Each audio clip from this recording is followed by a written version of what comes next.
Hello! In this quotation we meet Lady Macbeth, and here she is sleepwalking and reliving the killing of Duncan. Out, damned spot! Out, I say! Here's the smell of blood still! And so this we can clearly use to analyse Lady Macbeth's madness. But I think today we'll go straight in with context. So the use of the word damned is not just an expletive, it's not just a curse, it perfectly describes Lady Macbeth's soul. Her soul is going to be damned because she's going to go to hell. But look what she does. Rather than accuse herself of being damned, she looks at the spot of blood and accuses it of being damned. And this is symbolic of how much she wants to avoid going to hell. She'd rather the spot of blood went to hell, but actually the language she uses reflects how she is going to go to hell, and she knows it. That's what has finally driven her mad. And so we could infer from this that not only does she feel guilty about killing the king, she also feels guilty because she is at root still a Christian. She still believes in God. Whereas we could argue that Macbeth doesn't. That's for a separate video. But I'd certainly suggest that Macbeth has no fear of God and no fear of going to hell. He simply doesn't believe in it, but Lady Macbeth does.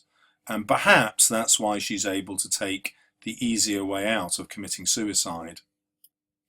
Now we've got a structural point here that I'm going to take you to with the use of the word out.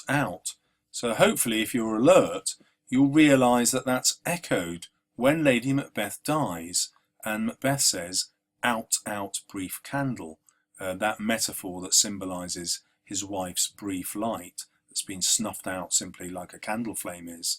And so we could argue here that he knows his wife really well, and he's echoing her. And we could go further here. We could say that Macbeth is also profoundly influenced by his wife. It seems, therefore, that he has been awake at the same time as she has been sleepwalking, and he's been listening to her. Well, if that's the case, if he's been listening to his wife, as this seems to suggest, then why does he risk having the doctor come along and listen to what his wife has to say? Because he must know if the doctor hears what Lady Macbeth has to say, the doctor will realise that Lady Macbeth and Macbeth have assassinated Duncan. And that puts Macbeth in a really vulnerable position. Well, you'd expect him to then execute the doctor, wouldn't you? And so one interpretation of this is that he feels too arrogant and thinks that he's untouchable, and therefore there's no need to worry about everybody knowing that he killed Duncan. But the other possible interpretation is that actually his behaviour is making it more likely that people will turn against him. And so he brings about his own punishment and brings about his own destruction. Now, partly that could be because of his guilt, and so he sort of wants to be punished for what he's done. And another one could be that he has chosen to believe in the witches. And because the witches said Fleance would become king one day, he's therefore prepared to lose his kingship straight away. It's quite interesting because having taken the decision to kill Duncan, he could have decided to rule really well, but he chose not to. So he might have been a really successful king, even having assassinated Duncan, but he chooses instead a much more violent way. Okay, now let's look at the end of the quotation. Here's the smell of blood still. So Macbeth is famous for the number of references to blood. It's absolutely obsessed with it.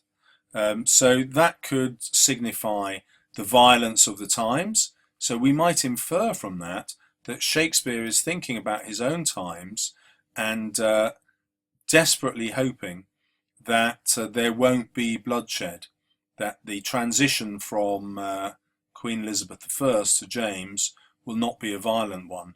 And the reason that's interesting is because only a couple of years later, in 1605, we have the Gunpowder Plot, where the Catholics apparently try to not just assassinate the king, but the whole of Parliament. So in these words, we could be entering into Shakespeare's psyche here, worried that his own country will descend into bloodshed. However, we've also got the use of the senses here, and this represents Lady Macbeth's guilt. So she can't get rid of the blood, even though she can't see it anymore. The smell of it's still there, like her conscience. And this links her mental state with Macbeth's when he saw Banquo's ghost. If you've watched my previous videos, you'll remember that he says to Banquo's ghost, quit my sight. In other words, if I don't see you anymore, I can forget about you. But as you can see, not being able to see it doesn't work. The smell is still there. If we delve yet deeper into the quotation, we can look at this instruction here. I say. This is Lady Macbeth trying to assert her power as queen, but she's being ignored. And this is quite interesting because the moment that Lady Macbeth becomes queen and has to dismiss all the lords at the banquet where Macbeth sees Banquo's ghost, she takes charge. From that moment on, Macbeth stops confiding in his wife. In fact, even before that, just before he takes the decision to kill Banquo, he says to her, be innocent of the knowledge, dearest Chuck. In other words, he stops confiding in her and stops talking to her. And what a contrast that was to when he first had the prophecy from the witches and immediately wrote to his wife and confided everything. He wanted her to know everything before he even arrived. So here, she could be lamenting the loss of power she has even once she becomes queen. There's ironic contrast there because she was happier in her marriage before she became queen. And if we want to jump back into context again, this could be Shakespeare's way of showing that the hierarchy established by heredity of the royal family, passing down through the bloodline, is much more stable and in keeping with God's wishes than anybody usurping the king or queen by taking power. So this is a political message that Shakespeare's giving in this play, and obviously if we delve deeper into the context, it's a political message that he uses in order to ingratiate himself with James I. So I'm going to embarrass myself here. I think I said earlier in this video, my previous one, that Macbeth was written in 1603, but actually that was when Queen Elizabeth died. So here we find out it's written in 1606, straight after the Gunpowder Plot. And so you can see how concerned King James would be about the idea of someone trying to take his title through assassination. This would have been uppermost in his mind. And as it would be in anyone in his position, wouldn't it? And so Shakespeare is cleverly playing on that fear and also trying to show the political message to anyone considering it that actually it's bound to fail because God is against you. And so you can read the play as a Christian play in that way, where Macbeth's actions are punished by God and he eventually gets killed, and the rightful king is put back on the throne, that king being Fleance, and then, as was believed at the time, Fleance's descendant is then King James. And so therefore we can see the hereditary line being celebrated by Shakespeare in order to ingratiate himself with King James. Now finally, what's interesting about that is you might argue that, well, that's just a political thing that Shakespeare's doing, but actually did he himself believe something different?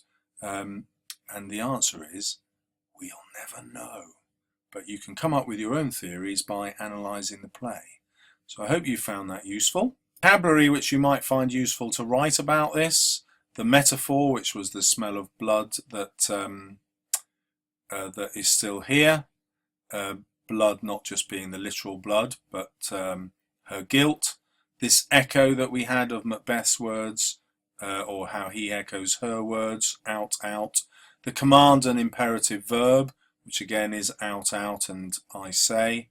The allusion to hell and her soul, which is revealed through damned, which shows her deep Christian belief, unlike her husband's, and this idea that Shakespeare is trying to ingratiate himself with King James in order to protect his players and the Globe Theatre.